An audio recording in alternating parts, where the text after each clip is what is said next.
Hello everyone, welcome to Sorana, welcome to a new blog. আজকে আমি আমার মেকআপের কালেকশন শেয়ার করব, যেগুলো আমি আমার বিয়ের সময় কিনেছিলাম। তারপরেও কিছু কিছু কিনেছি, তো যেটা যখন কিনেছি আমি বলেই দেবো। বেশিরভাগই এগুলো সব আমি বিয়ের আগে থেকে ইউজ করছি, মানে বিয়ের যখন ঠিক 2-3 মাস আগে থেকে পুরোটা ওই রকমই সময় থেকে। আর কিছু জিনিস আছে যেটা আমি এই কিছুদিন হয়তো 5-6 মাস আগে থেকে ইউজ করছি, তো সেটা আমি বলে দেবো কোনটা কখন থেকে ইউজ করছি।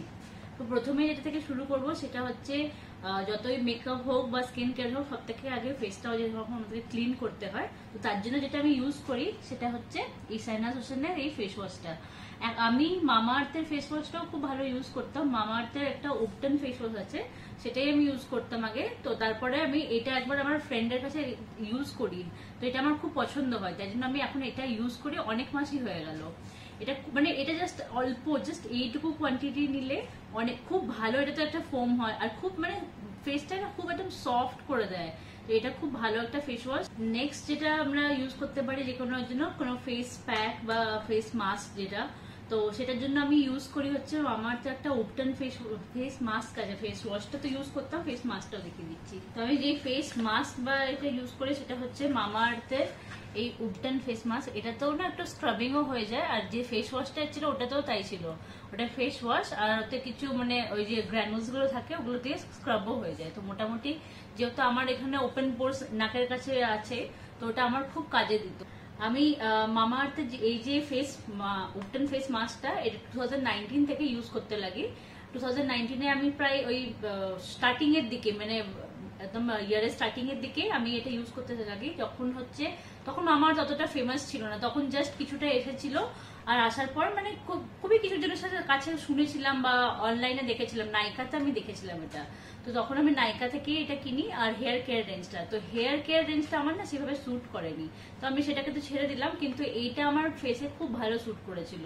ওই সময় আমার নাকের কাজগুলোতে না প্রচন্ড ওপেন পোর্স হতো, আর ওটা নিয়ে আমি খুব প্রবলেমও ফেস করেছি ওই সময়টাতে, প্রায় 6 মাস 1 বছর মতো। তারপর আমি ধীরে ধীরে এগুলো ইউজ করতে করতে এখন আর সেভাবে হয় না, হয় অল্প, মানে যেটা হালকা স্ক্রাব করলে বা 1-2 বার ক্লিন আপ করালে চলে যাবে। এখন আমি তাহলে এটা ইউজ করি। এটা আমার এখন অনেকদিন হয়ে গেছে ইউজ করা হচ্ছে না, প্রায় মাস 2 হয়ে গেছে, আবার এটাকে ইউজ করতে হবে। এটা হচ্ছে ভিটামিন সি একটা স্লিপিং মাস্ক। এটা অবভিয়াসলি শুতে যাওয়ার আগেই লাগাতে হবে। এখন এটাও খুব ভালো করে, এমন বলবো না খুব রিলিজিয়াসলি ইউজ করা হচ্ছে, এটাও হচ্ছে না, কিন্তু এগুলো ইউজ করে নিতে হবে। কেন কি এগুলো কেনা আমার বেশ অনেক কদিন হয়ে গেছে। এগুলো এবার ধীরে ধীরে সব এক্সপায়ারি ডেটের কাছাকাছি চলে এসছে, মানে এই বছরের মধ্যে এক্সপায়ার করে যাবে এগুলো। শীতকাল হয়, শীতকালে দেখবে ফেস তো খুব ড্রাই হয়ে যায়। আর আমার কম্বিনেশন স্কিন, তো এখন তো গরমের সময় তো এই জোনটা পুরো অয়েলি হয়ে থাকে, কিন্তু শীতের সময় এগুলো প্রচন্ড ড্রাই হয়। গালফাল এই জায়গাগুলো পুরো একদম না যদি কেয়ার করা হয় তো এই জায়গাগুলো পুরো সাদা মতো হয়ে যায়।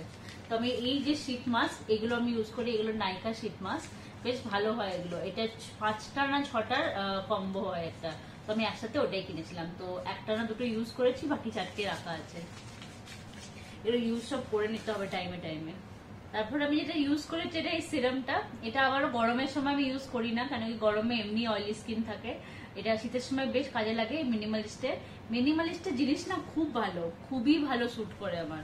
এটা হচ্ছে মিনিমালিস্টের টোনারটা। মিনিমালিস্টের জিনিস যেমন বললাম আমার খুব ভালো স্যুট করে, আর এগুলোর রিভিউ খুবই ভালো। যার কাছেই দেখেছি রিভিউ মানে কারোর কাছে খারাপ দেখিনি। কিন্তু ডেফিনেটলি নিজের স্কিন টাইপের হিসাবে ইউজ করতে হবে। এবার যদি কারোর খুব পিগমেন্টেড স্কিন হয় বা সেন্সিটিভ হয়, তার হয়তো এই পিএইচ যেটা 3% সেটা হয়তো স্যুট করবে না, তো সেই অ্যাকর্ডিং ইউজ করতে হবে। এটা আমি দেখাচ্ছি, এটা আমি একটা যেটা খালি হয়ে গেছে এখন, জাস্ট একটু হয়তো ড্রপ আছে হবে। আর এখন যেটা নতুন ইউজ করছি সেটা হচ্ছে সেম ওটারই আর একটা। তো এটা আমার এত ভালো লেগেছে, এটা আমার 3rd ইউজ। তো একটা তো ফেলে দিয়েছি, এটা আছে, এটা জাস্ট শেষ হয়েছে জাস্ট। আর এটা এখন স্টার্টই করেছে, দেখতে হবে একদম জাস্ট স্টার্টিং এ, তাই জন্য এটা আছে, এটাকেও ফেলে দিতে হবে। এরকম অনেক জিনিসই রাখা। আজকে ভিডিও করার পর যেহেতু সব বের করেছি, সব দেখবো একবারে, যেগুলো ভালো আছে সেগুলোকে সাজিয়ে রাখবো, আর যেগুলো ঠিক নেই, যেগুলো এক্সপায়ার হয়ে গেছে বা শেষ হয়ে গেছে ওগুলোকে একবারে ফেলে দেবো। এক্সপায়ার হওয়া কোনো জিনিস এখানে নেই, কেন কি এক্সপায়ারি ডেটটা আমি চেক করতে থাকি, কেন কি কসমেটিকের ব্যাপারে না সেটা রিস্ক নেওয়া যায় না, কেন কি মুখের সাথে রিস্ক নেওয়াটা উচিত না। তো এবার মেকআপের দিকে চলে আসছি। এগুলো ছিল সব স্কিন কেয়ার। আর একটা জিনিস যেটা গরমের জন্য খুব মানে নেসেসারি, সেটা হচ্ছে একটা রোজ ওয়াটার। মানে এত এখন গরম হয়ে যাচ্ছে, মানে মুখে দেখবে কেমন গরম টাইপ, মুখটা কেমন গরম হয়ে যায় এত যা টেম্পারেচার এখন, তার জন্য রোজ ওয়াটার হচ্ছে খুব ভালো একটা অপশন। কি মুখ জল দিয়ে তো ধুলাম, তো একটু যদি রোজ ওয়াটার স্প্রে করে নেওয়া হয় তাহলে খুব ফ্রেশ হয়।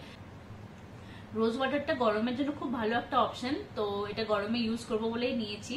এটা আমি একটা আগে ভিডিওতে দেখেছিলাম, তখন ইউজ করে শীতকালে তো দরকার হয়, তখন শীত চলে এসেছিল বলে দরকার হয়নি। তো এটা তো স্প্রে বটল, যদি এরকম নর্মালি থাকে তাহলে কটনে করে লাগালেও বেশ আরাম পাওয়া যায়। আগে তো আমি মনে আছে আমার ইউজ করতাম, বেশিরভাগ সবাই ইউজ করে থাকবে রোজ ওয়াটার ডাবারের। তো এখন ডাবারের নিয়ে নিয়ে উইশ কেয়ারের নিয়েছি। এই লোশনটা মেকআপের আগে মাঝে মাঝে ইউজ করি। এগুলো সব বিয়ের সময় নেওয়া জিনিস। আর এটা হচ্ছে পিএসিডি, এটা প্রাইমার, তো পোর মিনিমাইজ করে দেয়। আর আমার তো বললাম কি নাকের কাজগুলো, এগুলো তো পোরস ওপেন আছেই, তো এটা আমার খুব ভালো কাজ করে মেকআপের জন্য। এবার আমি এরপরে ইউজ করি হচ্ছে এই লুমি ক্রিমটা, এটা ল্যাকমের লুমি ক্রিম। এটাও তোমরা অনেকেই দেখেছো হবে, এটা খুব ভালো। এটা মানে যারা হাইলাইটার ইউজ করতে চায় না, বা দিনের মেকআপে যেমনি হাইলাইটার ইউজ করা যায় না, তখন হাইলাইটার ইউজ করলে কিরকম একটা মানে রোদের মধ্যে লাগবে ভালো। দেখো সব মেকআপ তো সবসময় যায় না, রাতের মেকআপ আর দিনের মেকআপ পুরোপুরি আলাদা। তো এটা লাইট মেকআপ বা দিনের মেকআপ করে এটা খুব ভালো অপশন। নেক্সট যেটা হচ্ছে সেটা হচ্ছে একটা ময়েশ্চারাইজার। একটা ভালো ময়েশ্চারাইজার আমাদের খুব দরকার হয়।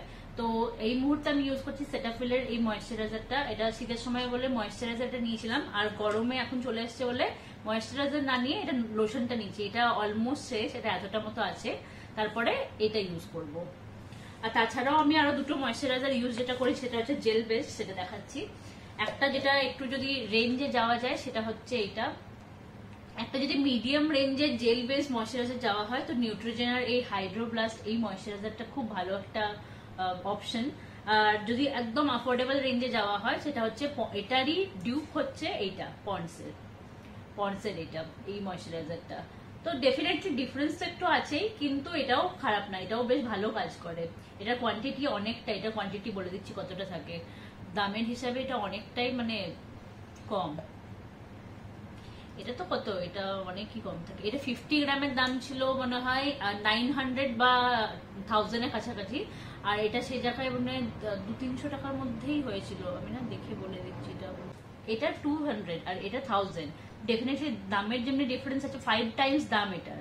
তো সেই হিসাবে কাজের একটু ডিফারেন্স আছে, কিন্তু হ্যাঁ চলবে। যদি জেল বেস ময়েশ্চারাইজার গরমে ইউজ করতে হয়, সেরকম লোশন এসব না ইউজ করতে, তাহলে এটা খুব ভালো অপশন অ্যাফোর্ডেবল রেঞ্জে। আমিও এটা ইউজ করি। যে জিনিসটা একদমই স্কিপ করা যাবে না সেটা হচ্ছে একটা ভালো সানস্ক্রিন। আমি অন্য একটা সানস্ক্রিন ইউজ করি, মোকসা বলে একটা ব্র্যান্ড আছে, তো ওরা এরকম জিনিস বানায়, তো আমি তারই অনেক কটা জিনিসই ইউজ করেছি, তার মধ্যে সানস্ক্রিন তাদের একটা। তো ওই সানস্ক্রিনও খুব ভালো। আমি ওটা শেষ হয়ে গেছে, আর আমি এটা অর্ডার করে নিয়েছিলাম ডক্টর সেটারটা আগেই। তো ভাবলাম যখন এটা আছে তখন ওটা এখন অর্ডার দিচ্ছি না, এখন এটা ইউজ করবো। এটা যখন অলমোস্ট শেষ হয়ে আসবে ওটা অর্ডার করে দেবো। ওটা অর্ডার করলে না কিছুটা টাইম দিতে হয়, মানে 10 days বা কিছু রেডি করে ক্রিমটা, তারপরেও পাঠায়। তো ওটাতে অনেকটা সময় যায়, আগে ক্রিমটা রেডি করতে ওর মিনিমাম 5 to 7 days লাগবে, আবার শিপিং হবে। তো ওতে একটা 10-20 days টাইম দরকার হয়। তো এটা যখন অল্প থাকবে তখনই অর্ডার করে দিতে হবে। একটা টোনার আমি আগে দেখালাম, যেটা আমি মিনিমালিস্টে ইউজ করি, কিন্তু যদি মেকআপ করার হয়, যেমনি কোনো বিয়ে বাড়ি যাচ্ছি পার্টি মেকআপ, মানে সেরকম টাইপের কোনো মেকআপ যখন আমি নিজে করি, তখন এই ফিক্সির এই মেকআপ ফিক্সির এই টোনারটা আমি ইউজ করি। পিক্সির এই টোনারটা খুব ভালো, একদম এটা গ্লো টোনার টনিক লেখাই আছে। এই পিক্সির এই টোনারটাও খুব ভালো গ্লো টনিক যেটা। তো এটা আমি মেকআপ যখন পার্টি মেকআপ বা কোনো এরকম মেকআপ করে হেভি মেকআপ তখনই ইউজ করি। এটা একটা রিজন আছে। মিনিমালিস্টের টোনারটা মানে এটারও প্রাইস ভালোই, কিন্তু এটা না তাও অ্যাফোর্ডেবল। এটার দাম আমি দেখাচ্ছি, এটার দাম এটা 1400। তো এই টোনার ডেলি বেসিসে ইউজ করে, এটা যদি মাসে একটা করে ইউজ করতে হয়, কারণ কি শুধু তো একটা টোনার ইউজ করলে হয় না, তার সাথে ক্রিম আছে আরো সব জিনিস আছে, তাহলে এখন আমার মনে হয় আমি তো অ্যাফোর্ড করতে পারবো না। তাই জন্য আমি এটা এখন পার্টি মেকআপ হিসেবে ইউজ করি। এগুলো আমি জেনারেলি দেখেছি পার্টি মেকআপ এইভাবে, অ্যাকচুয়ালি এটা আমি দেখেছি মেকআপ আর্টিস্টের কাছে। এক দুটো মেকআপ আর্টিস্ট থেকে ফলো করি, তারা দেখি এইসব মেকআপের জন্য মানে ব্রাইডাল মেকআপ পার্টি মেকআপের জন্য ইউজ করে। তো আমি এটা সেই হিসাবে ইউজ করি, ডেলি ইউজে আমি এখন এসব ইউজ করতে লাগিনি। আমার মনে হয় না আমি ডেইলি বেসিসে ইউজ করবো। আমি না মানে একটার পর একটা চেষ্টা করছি কি যেটা যেভাবে ইউজ করা হয় সেভাবে দেখানোর, কিন্তু অতটা না মেনটেন করতে হয়তো পারছি না, কারণ কি এত জিনিসের মধ্যে না আমি নিজেও গুলিয়ে ফেলছি। আগে আমি তাহলে প্রথমে স্কিন প্রিপারেশনটাই যখন দেখাচ্ছি তখন আমি এইটা আগে দেখিয়ে দিই। এটা হচ্ছে একটা কালার কারেক্টিং প্যালেট, রিকোডের, এটা রিকোডের কালার কারেক্টিং প্যালেট, যেটা এইগুলো আছে, এই কটা কালার আছে। নেক্সট যেটা দেখাবো সেটা হচ্ছে একটা ফাউন্ডেশন, এটা হচ্ছে মেবিলিনের এই ফাউন্ডেশনটা, আমার শেড হচ্ছে 228, মেবিলিনের 228। এটা আমার বেশ ভালো যায়। আগে 310টা ইউজ করেছি, কিন্তু না ওটা একটু আমার হোয়াইট কাস্ট, মানে আমার ফেসের সাথে একটু বেশি হোয়াইট হয়ে যায়, যদিও বা এগুলো অক্সিডাইজ করে। তো 310টাও মানে আধা এক ঘন্টা পর ঠিক হয়ে যেত, কিন্তু আমার না ওই সাদা টাইপের ভালো লাগে না, মানে খুব বেশি সাদা মনে হবে একটা ফ্যাট ফেটে, ওটা ভালো লাগে না। তাই না আমি দেখলাম এটা বেস্ট স্যুট করে আমার, তো এটা আমি একবার গিয়ে মানে দেখে স্কিন টোনের সাথে ম্যাচ করে গিয়ে কিনে এনেছিলাম। আর যেটা রিসেন্টলি কিনেছি সেটা হচ্ছে আমার পিএসসির স্পটলাইট লিকুইড ফাউন্ডেশন। এটা আমি রিসেন্টলি কিনে এনেছি, এই 1-2 মাসই হয়েছে এটা ইউজ করছি। তো আমি আজকেও যে মেকআপটা করেছি সেটা আমি এটা দিয়েই করেছি, নর্মাল মেকআপ, মানে যেটাতে আমি 1-2-3 ঘন্টা এরকমের জন্য করি, এটা মানে নর্মাল, যেটা কোনো খুব ভালো খুব কোনো অকেশন নয়, জাস্ট এরকম তখন যদি করি তখন এটা ইউজ করি। এবার ফাউন্ডেশন যখন দেখালাম, ফাউন্ডেশন ব্লেন্ড করারও একটা ব্যাপার থাকে। অনেকেই আগে আমরা মনে হয় ছোটবেলাতে ফাউন্ডেশন বা কিছু, ফাউন্ডেশন তো ছিল না, যে কোনো ক্রিম বা যখন এসেছিল না, আমি যখন ক্লাস 9-10-এ তখন না ওই ল্যাকমির একটা ফাউন্ডেশন ছিল, ওটা আমার মনে হয় তখনকার সময় ওটাই আমার জানা তো ওটা একমাত্র ফাউন্ডেশন ছিল। আমি জানি না আর মানে আমি জানি না আর কেউ কি ফাউন্ডেশন ইউজ করতো বা জানতো। আমাদের সবাই জানাতো এই ল্যাকমির একটা ফাউন্ডেশন ছিল, যার ওই ঢাকাটা না মেরুন কালারের হতো, ওটা দামও 100 এরকম কিছু দাম ছিল, 100-105-10, মানে আমার এক্সাক্ট দামটা মনে নেই, কিন্তু ওটাই ছিল। তখন ওটা ইউজ করতাম, তখন ওটা ইউজ করার টেকনিক ছিল হাতে নিতাম, এইরকম করতাম, মুখে লাগাতাম, নিয়ে পুরো ঘষে ঘষে ঘষে পুরো মেখে নিতাম। কিন্তু এখন তো আর ওই রকম চলে না, টাইম চেঞ্জ হচ্ছে। ওটা আমি আজ থেকে প্রায় 10-12 বছর বা তারও বেশি আগেকার কথা বলছি।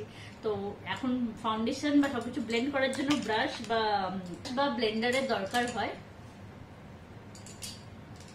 তো এখন যে ব্রাশটা আর ব্লেন্ডারটা আমি ইউজ করি, প্রথমে ব্লেন্ডারটাই আমি দেখিয়ে দিই।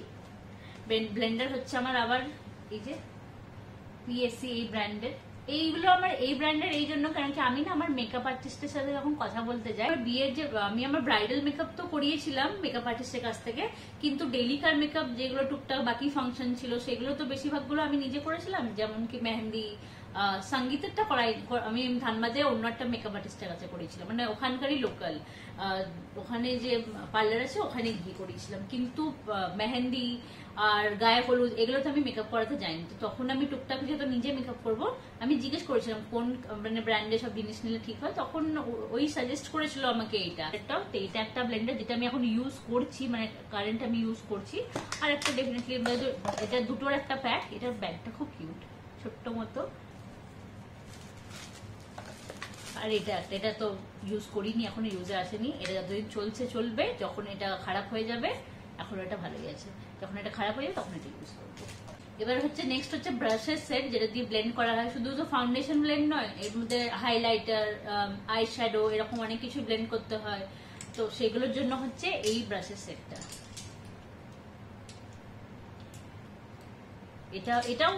এটা হ্যাঁ, এটাও তো পিএসসি, এটা হচ্ছে এটা পিএসসি। এর সব থেকে ভালো হচ্ছে ব্রাশগুলো তো ভালো ডেফিনেটলি, এর পাউচটা না খুব, আমি এখন মনে হয় এই লাইটের জন্য হয়েছে, এখানে রিং লাইটটার জন্য হয়তো অতটা আসছে না, কিন্তু পুরো শাইনি একটা, খুব ভালো লাগে আমার এই ব্যাগটা, মানে পাউচটা খুব ভালো লেগেছিল। 7টা ব্রাশের সেট আছে। এটা হচ্ছে ফাউন্ডেশন ব্রাশ, এটা ওর হচ্ছে পাউডার ব্রাশ, যেটা পাউডার মানে সেট করার জন্য, এটা হাইলাইটারের জন্য, এটা আই গেস লিপস্টিক দেখবে মেকআপ আর্টিস্টরা কখনো ডাইরেক্ট ইউজ করে না, কারণ ওরা তো সবার উপরে অ্যাপ্লাই করবে, তাই না অ্যাপ্লিকেটার একটা মানে ব্রাশ রাখে যেটা দিয়ে সবার উপরে ওরা অ্যাপ্লাই করে, ওটাকে আবার অবভিয়াসলি মানে একটা ক্লিন করে নেয়। আর এইগুলো হচ্ছে আইশ্যাডো ওইসব সবকিছুর জন্য টুকটাক। এটা এই 3টে টোটাল ছিল 7টা। হাতটা সেটের ব্রাশ। আমার কাছে আরেকটা ব্রাশের সেট ছিল, ওটা না কোনো ব্র্যান্ডেড ছিল না পার্টিকুলার, আমার ব্র্যান্ডটা মনে হয় নর্মালি আমি কিনেছিলাম, ওটা অ্যামাজন থেকে নিয়েছিলাম। ওটাতে মানে ঠিক একটা ব্যাগের মধ্যে ঠিক এত কটা ব্রাশ ছিল, প্রায় 15-20টা ব্রাশ ছিল, হ্যাঁ ওইরকমই সেটটা। তো আমি ওই লিঙ্কটা আমি দেখবো যদি আছে। আর এটা হচ্ছে নাইকা থেকে নিয়েছি। আমার মেকআপের কালেকশনের এই ভিডিওটা হয়তো অনেকটা লম্বা হয়ে যেতে পারে, যদি লম্বা হয়ে যায় দেখি, তাহলে লেন্সটা যদি খুব বেশি হয়ে যাচ্ছে তাহলে আমি ভিডিওটাকে দুটো পার্টে দেবো, কারণ কি একটা পার্টে দিলে ওটা মানে খুব লেন্দি হয়ে যাবে, আমার জন্য এডিটিংও প্রবলেম হবে, তোমাদের দেখতেও প্রবলেম হবে। তো সেই হিসাবে আমি এটা পার্ট 1 পার্ট 2 করে তাহলে দিয়ে দেবো।